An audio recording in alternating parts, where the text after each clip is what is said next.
Para concluir el debate, tiene la palabra en nombre del Gobierno el señor Ministro de la Presidencia, Justicia y Relaciones con las Cortes.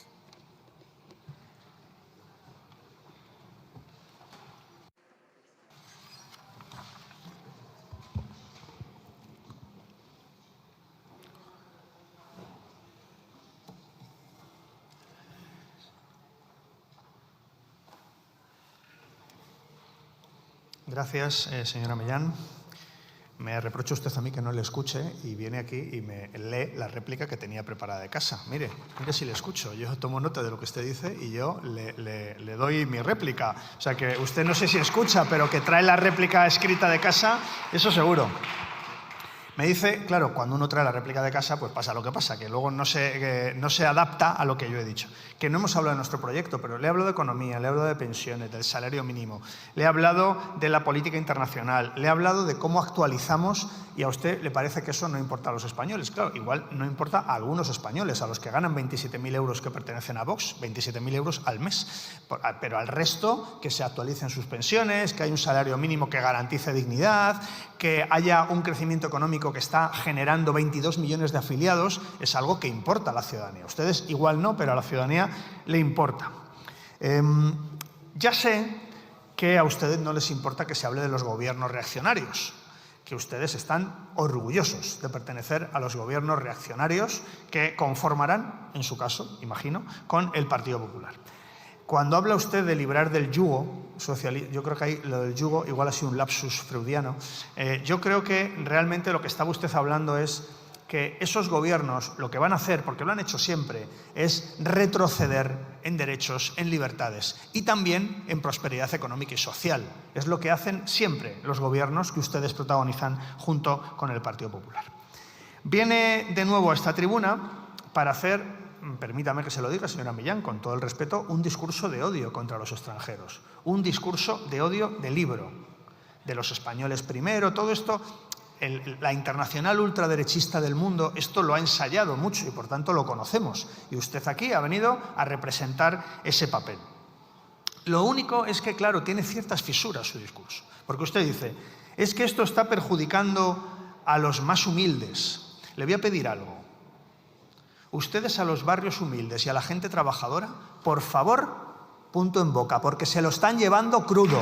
Y por tanto ustedes no tienen ninguna legitimidad para hablar a la gente humilde. ¿O usted de dónde cree que va a salir las personas que se vean beneficiadas por esta regularización? Gente humilde, muy humilde, que no tiene ningún derecho en este momento en España y que, sin embargo, ahora les vamos a dar dignidad y les vamos a dar derechos. Porque dice usted que esas mafias lo que hacen es que vengan a trabajar personas a España en condiciones de esclavitud. Pero ¿no se da cuenta usted que precisamente la regularización que hoy hemos aprobado en el BOE es lo que contradice claramente sus palabras, es lo que evita que haya personas en condiciones de esclavitud porque no tienen ningún derecho?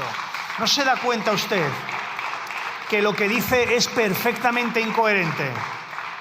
Lo que dice es perfectamente incoherente, pero el culmen de la incoherencia es cuando dice que es que esta regularización va a beneficiar, he tomado nota, a los poderosos, a los grandes empresarios y a las multinacionales.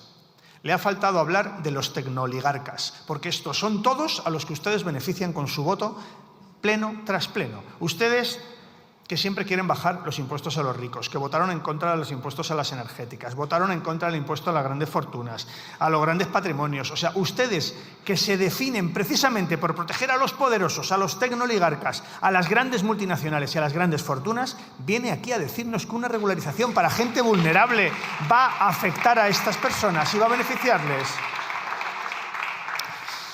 En fin, yo me dedico a poner de manifiesto las enormes contradicciones e incoherencias que tiene su discurso. Ya sé que luego en los cortes en redes cortan sus propias cosas y dejan lo más llevadero.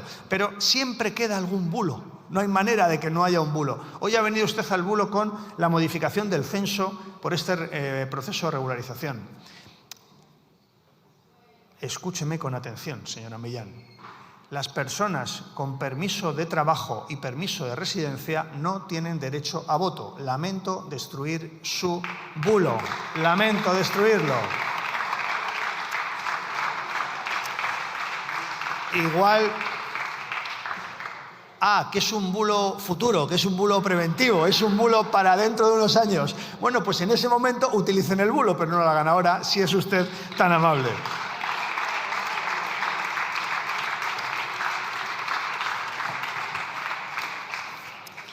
Y por último, señora Millán, no le he escuchado a usted condenar el episodio violento que protagonizó ayer el diputado de Vox, José María Sánchez. No se lo he escuchado condenar. Ni me va a escuchar, ha dicho. Bien, eso quiere decir que usted, lejos de condenar, lo que hace es que fomenta, participa, se congratula de que un diputado del grupo de Vox suba a la tribuna, a la presidencia de esta Cámara, con formas violentas, a gritar al presidente en ese momento de las Cortes Generales y del Congreso de los Diputados. Por tanto, señora Millán, si usted no condena un comportamiento violento de un diputado de Vox, usted me dirá qué está representando aquí la ultraderecha en esta Cámara. Gracias.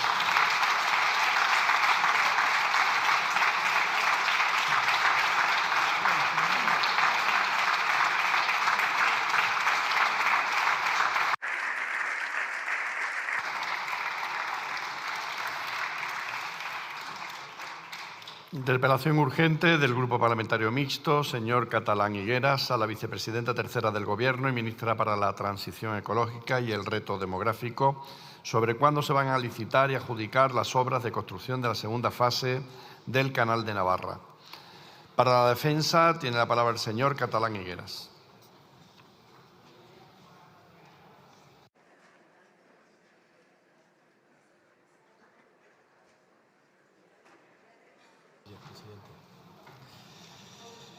Muchas gracias, señor presidente. Señorías, muy buenos días. Miren, una vez más, y van demasiadas, volvemos a interpelar al Gobierno por las obras de licitación y construcción de la segunda fase del Canal de Navarra. Les recuerdo que es una infraestructura que, cuando esté finalizada, garantizará el abastecimiento humano, industrial y empresarial de 3/4 partes de la Comunidad Foral de Navarra. Falta de realizar la segunda y última fase del mismo, que es la que permitirá llevar agua desde el Pirineo navarro, desde el pantano de Itoiz, a la zona más seca y pobre de la comunidad, la Ribera de Navarra, garantizando pues ese abastecimiento humano e industrial y también poniendo en regadío más de 21.000 hectáreas de suelo. Además, señorías, tenemos que tener muy presente que el pantano de Itoiz en este momento está garantizando el caudal ecológico de los ríos Irati, Aragón y Ebro, y que contribuye, en la medida de sus posibilidades, a la hora de minimizar lo que son las inundaciones, fruto también de los desbordamientos de los cauces del río Irati y Ebro. En noviembre del año 2024, este mismo Congreso aprobó una iniciativa de Unión del Pueblo Navarro en la que, en primer lugar, se reconocían las bondades de la planificación y construcción de este binomio, Pantano-Itoiz-Canal de Navarra. También se reconocía el trabajo realizado por organizaciones, instituciones y colectivos, por el Gobierno de Navarra, por el Gobierno de España, por formaciones políticas como Unión del Pueblo Navarro, Partido Socialista, Partido Popular, por sindicatos agrarios como UGT, como sindicatos de trabajadores, UAGN, como sindicatos de trabajadores, quería decir UGT, ayuntamientos, mancomunidades y la mayoría de la sociedad navarra. También se instaba al Gobierno a agilizar los trámites pertinentes y todavía pendientes a la hora de licitar de manera urgente esta obra y para que la misma comenzase en el menor tiempo posible. Pues bien, después de año y medio de ese pronunciamiento seguimos, señora ministra, prácticamente en situación igual o parecida. La triste y frustrante realidad es que las obras siguen sin licitarse y comenzar, y desde nuestro punto de vista no hay ninguna excusa. Alguien se podría preguntar, ¿en estos años se ha podido hacer algo más? La respuesta es clara y contundente. Sí, se podía haber hecho algo más, porque además la propia ministra lo sabe. Para la planificación y desarrollo de esta infraestructura se constituyó una sociedad pública, Canal de Navarra Sociedad Anónima, participada en un 60% por el Gobierno de España a través del Ministerio de Transición Ecológica y un 40% por parte del Gobierno de Navarra. Una vez más, la triste y frustrante realidad es que el Gobierno de España, que es, como hemos dicho, máximo responsable de esta infraestructura, no responde ni concreta las previsiones para su licitación y adjudicación. La falta de compromiso, en primer lugar, de la sociedad estatal Aguas de las Cuencas de España, Aquaes, es una triste realidad y por eso hoy nosotros lo denunciamos, como también el comportamiento de la propia Dirección General del Agua, de la Secretaría de Estado y del propio Ministerio por no exigir mayor diligencia, mayor responsabilidad y mayor compromiso en el trabajo que se tiene que hacer. Los plazos que han venido estableciéndose han sido única y exclusivamente por parte del Gobierno de Navarra. El Ministerio siempre ha permanecido callado, pero los plazos dados por el Gobierno de Navarra a lo largo de estos años han sido una auténtica tomadura de pelo, una mentira tras otra, y además se han venido caracterizando por el silencio y la opacidad que ha caracterizado el comportamiento del Ministerio. Comportamiento que después de estos años no podemos calificar más que de incomprensible, vergonzoso e injustificado, señora ministra. Es necesario, como se hizo en la primera fase ya construida y ya en marcha y que ya está dando bondades y sobre todo generando puestos de trabajo y empleo en nuestra comunidad y se ha evidenciado un éxito total y absoluto, pues es necesario firmar un convenio de financiación entre el Gobierno de España y el Gobierno de Navarra. Un convenio de financiación que, según nuestra información, ya está culminado y eso que se ha dilatado en exceso el mismo, con cuestiones que realmente se podían haber ejecutado y realizado tiempo antes. Pero bueno, ya está listo. Y hoy usted, señora ministra, nos debiera decir cuándo, en qué fecha concreta se va a firmar, porque eso despejaría, no sé si decir muchas dudas, pero sí mucha incertidumbre y mucha inquietud en la Comunidad Foral de Navarra y de manera especial en la Ribera. Se anunció también la posibilidad de establecer y de llegar a un acuerdo para pedir un préstamo al Banco Europeo de Inversiones, porque luego eso lo tendrán que financiar también los propios usuarios, pero el Ministerio poco o nada ha dicho, señora ministra. Cuando le hemos preguntado y le hemos presentado iniciativas en este Congreso de los Diputados, poco o nada ustedes han dicho. Pero es que además, señorías, el proyecto se ha adaptado a las necesidades medioambientales que se le han venido exigiendo, se ha actualizado también los costes del mismo, algo muy importante, pero es que además los ayuntamientos, las mancomunidades, los sindicatos de riego, los agricultores, han dado el visto bueno a los compromisos y a las obligaciones que se les han exigido. Incluso el propio Gobierno de Navarra, señora ministra, ha publicado en el Boletín Oficial las expropiaciones necesarias, pero, sin embargo, el Ministerio sigue sin tomar las decisiones oportunas y necesarias. El Gobierno de Navarra dice que todo lo que tenía que hacer lo ha hecho. Incluso ha venido estableciendo plazos a lo largo de los últimos años. Así, por ejemplo, y le recordaré cómo el 25 de marzo de 2022 la presidenta de Navarra afirmó que la licitación de la obra se realizaría antes de finalizar el año 23. Les recuerdo que esta obra tiene una duración de 4 años. Por lo tanto, imagínense que ya estaría para ser culminada. El 23 de octubre del año 2024, la misma presidenta de Navarra dijo que la obra se licitaría en la primavera del año 2025. El 14 de noviembre del año 2024, aquí, en este salón de plenos, el ministro de Agricultura ratificó esa fecha. Pero es que, miren, señorías, fue el 19 de febrero de 2025 cuando la ministra, o sea, usted, señora ministra, fue la que dijo que la obra se licitaría a lo largo de ese año 2025. Pero claro, sin cumplir el plazo que había dado la ministra, ya salió el 15 de septiembre de ese año 2025 el responsable de Riegos de Navarra para afirmar que la obra se licitaría a principios del año 2026. Estamos a mitad del mes de abril y nada, absolutamente nada, se sabe al respecto. Pero es que en noviembre de ese año 2025 llegó un jarro de agua fría, señora ministra, y fue en el Senado, cuando una senadora nacionalista que había tenido responsabilidades en la presidencia del Gobierno y que había boicoteado el desarrollo de esta segunda fase del Canal de Navarra, le manifestó o le propuso que primero se construyese un tubo y después el otro, como venía recogido en el proyecto. Y usted dijo que iba a analizar esa postura.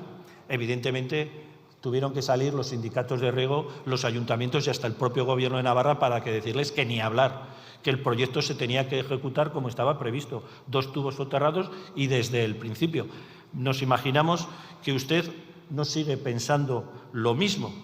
Pero es que además, señorías, con ese préstamo del Banco Europeo de Inversiones que anteriormente comentaba, en enero de este año el propio Gobierno de Navarra dijo que las obras estaban más cerca y que ya era una realidad, que se iba a financiar el 75% de la obra, 228 millones de euros, y la pregunta es, señora ministra, ¿cuándo se va a firmar ese préstamo? Usted lo tiene que saber, hoy tiene la oportunidad de decirlo. Y los navarros tienen el derecho también a saberlo, como también tienen el derecho a saber, y usted la obligación de contestar, cuándo se va a firmar el convenio de gestión directa entre Aquaes y el Ministerio y el convenio de gestión directa de Canasa. ¿Cuándo el estudio económico-financiero que tiene que realizar Aquaes Canasa? ¿Cuándo toda la documentación técnica y económica que tiene que elaborar Aquaes Canasa? ¿Y para cuándo los informes preceptivos, entre ellos el de la Abogacía del Estado? Y, cómo no, también para cuándo las autorizaciones del Consejo de Ministros. Señora ministra, han tenido tiempo suficiente para realizar todos estos trámites y además incluso se pueden realizar de forma simultánea. Desde nuestro punto de vista es una auténtica vergüenza estos retrasos acumulados. A este paso, señora ministra, hasta las propias actualizaciones de los costes pueden quedarse obsoletas. Y luego no vengan diciendo que no se realiza o que hay que incrementar los presupuestos por ello. Porque los agricultores, los sindicatos de riego, los ayuntamientos navarros no tienen por qué ser los paganos de tanta dilación injustificada. Y hoy, señora ministra, tiene una magnífica oportunidad para dar certezas y no generar más incertidumbres. Muchas gracias.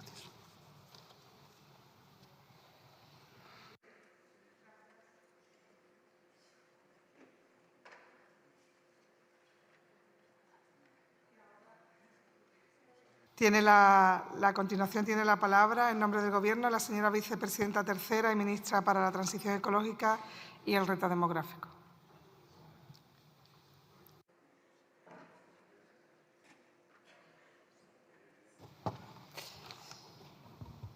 Pues muchas gracias y buenos días. Gracias por la pregunta. Como usted indicaba, no es la primera vez que nos pregunta por el Canal de Navarra y siempre contestamos no solo a estas preguntas en el Congreso, Senado, sino distintas preguntas también que nos han llegado por escrito. Y una reflexión antes de contestarle.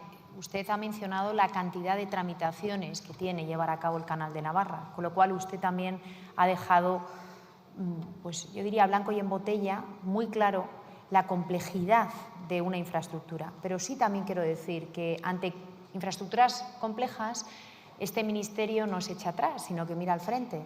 Y lo hacemos con rigor, el técnico y el buscar la mejor viabilidad económica y que llegue, evidentemente, lo antes posible a los navarros y a las navarras. Eso puede usted estar seguro.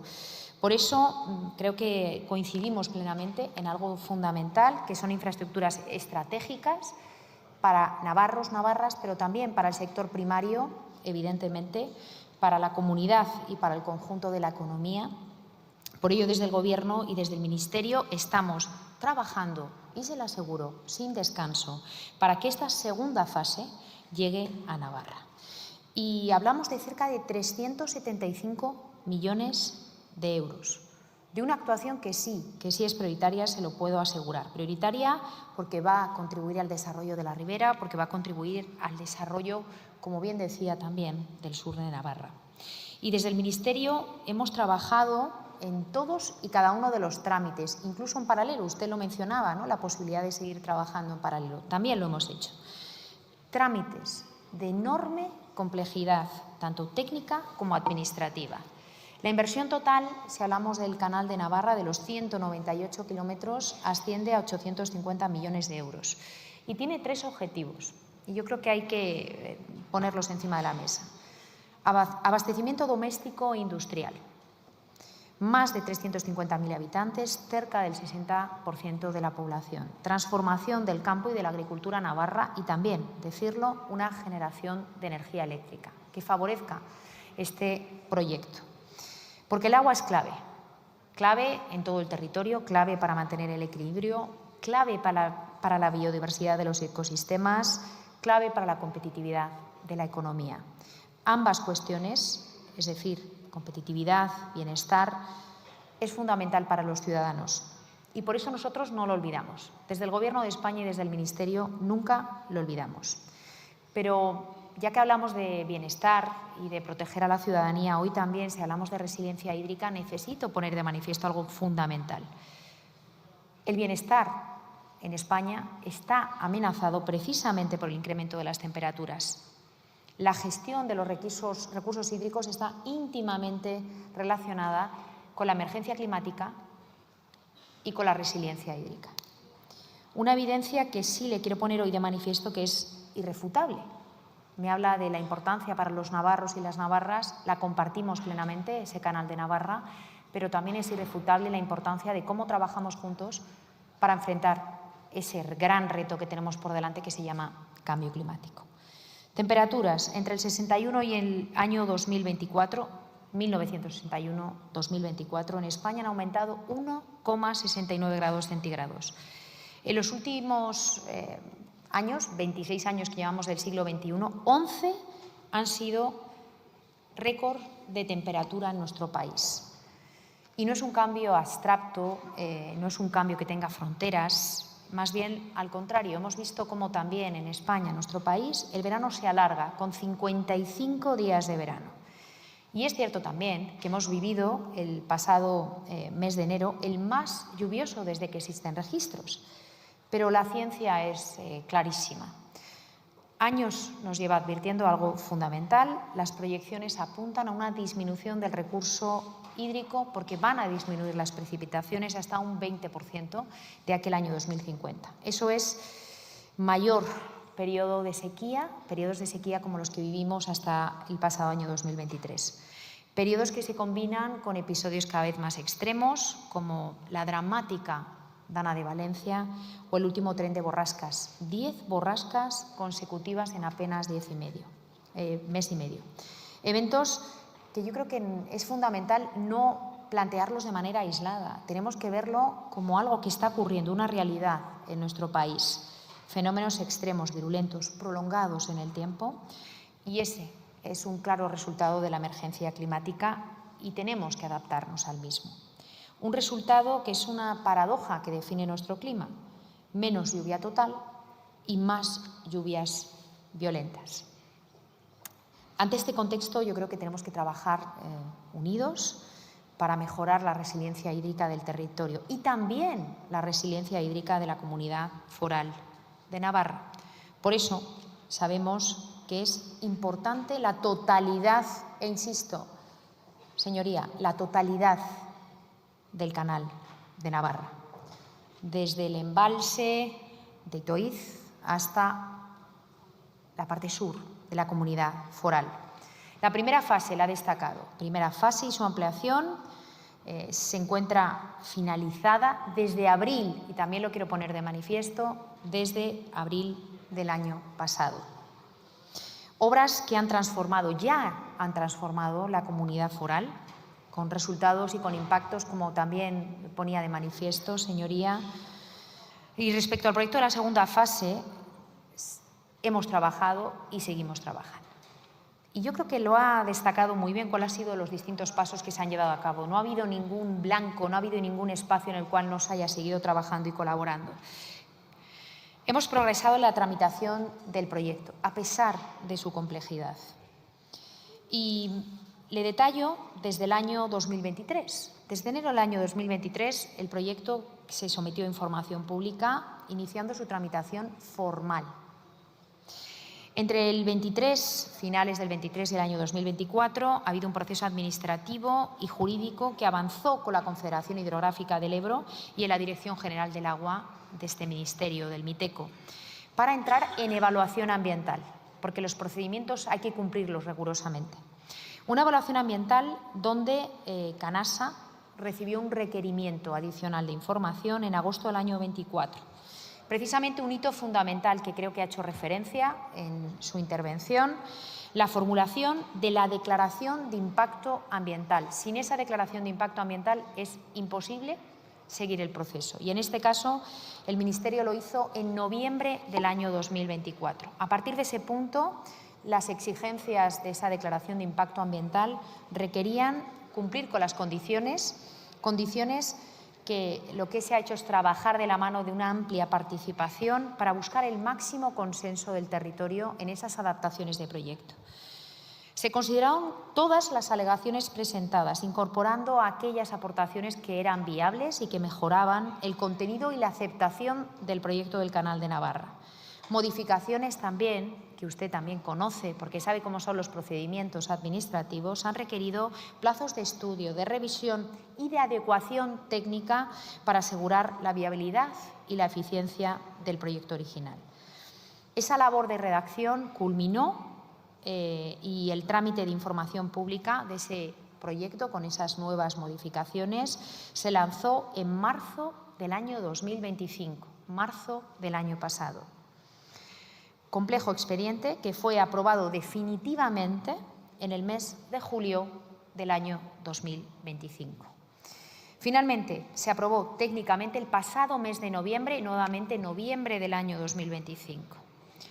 Hace escasamente un mes, el pasado 16 de marzo, se dio un paso también decisivo. Digo para que vea que el trabajo ha sido constante, riguroso y para evitar que haya problemas posteriores.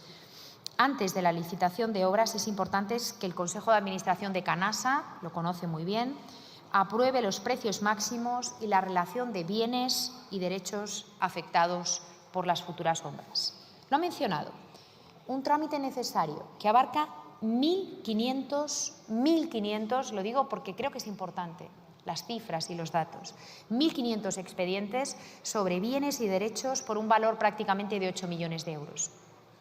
Adicionalmente, también fue y es necesario firmar un nuevo convenio de colaboración entre la Administración General del Estado y la Comunidad Foral de Navarra. Esto lo mandata la Ley de Régimen Jurídico del Sector Público. Hablamos de un convenio que data del 98 y que, por lo tanto, quedó extinguido y que es fundamental que se actualice y que actualice también los convenios de la gestión directa de Aquaes y Canasta, definiendo cuáles son las obligaciones de cada uno de ellos, tanto de cada una de esas partes como del esquema financiero al que hacía usted mención. Pues bien, esto es en el proceso donde hemos estado trabajando y estamos dando esos últimos pasos para lograr ese convenio entre la comunidad y la Administración, algo que esperamos que se formalice el próximo 21 de abril. 21 de abril. Estamos a 15 de abril, 21 de abril, entre el Ministerio y la comunidad autónoma. Yo creo que ha sido fundamental, ha sido clave, meses de trabajo, meses de readaptar y tener ese convenio encima de la mesa.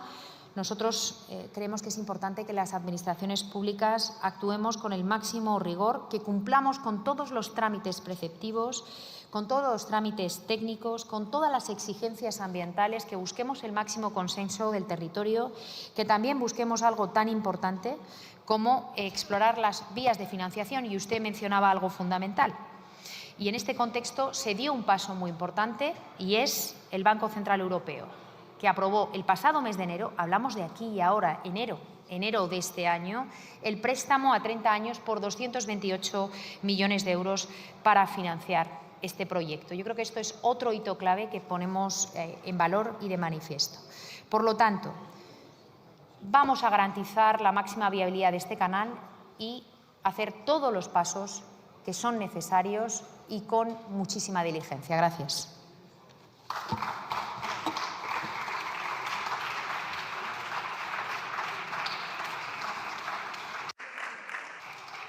Tiene la palabra don Alberto Catalán Higueras.